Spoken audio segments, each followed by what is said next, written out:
History class for these HCC students didn't happen in a classroom today. It happened at the Ybor City Museum.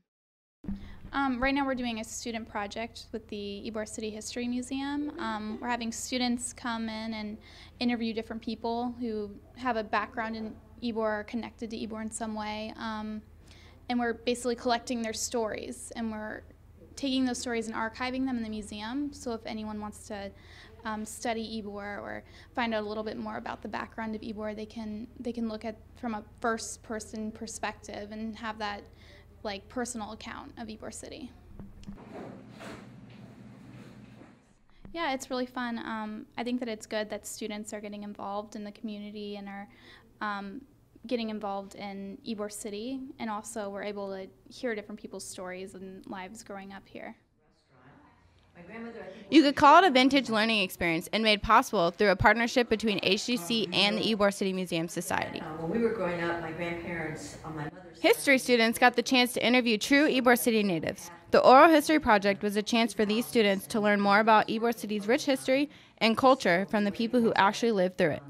watched by my grandmother when my mother was working, and my grandmother did a lot of The students so far who have worked on this project are those students who are they already have some interest. Through my Modern American History class, we do a history project on the history of Ybor City, and that project seems to get some of the students a little excited about Ybor. You know, they spend some time, they walk around 7th Avenue, and they see a different side of the city, you know, during the daytime, right, not the nightlife.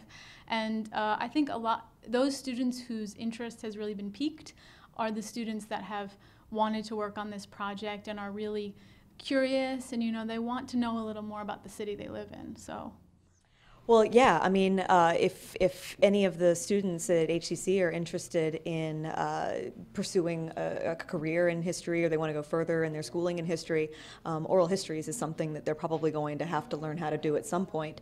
So if it's something that they're interested in, they can contact either myself or Dr. Vicente and inquire about opportunities to come in and learn how to do this. Verizon awarded grant money to fund the Oral History Project. The Ybor Museum Society hopes it will be one of many more partnerships to celebrate the cultural heritage of this National Landmark District. Sure. I'm Liz McCoy. I'm the Curator of Programs and Education for the Ybor City Museum Society. And we put together a grant proposal to the Verizon Foundation about a year ago between us and HCC to fund a program where HCC students could learn how to take oral histories, how to transcribe them, basically how to create the historic record. We all think of Ybor City as a place to party and have fun, but thanks to the Ybor City Museum and this project, these students now know Ybor is much more than that. Ybor City, Sarah Agins, Hawk TV News.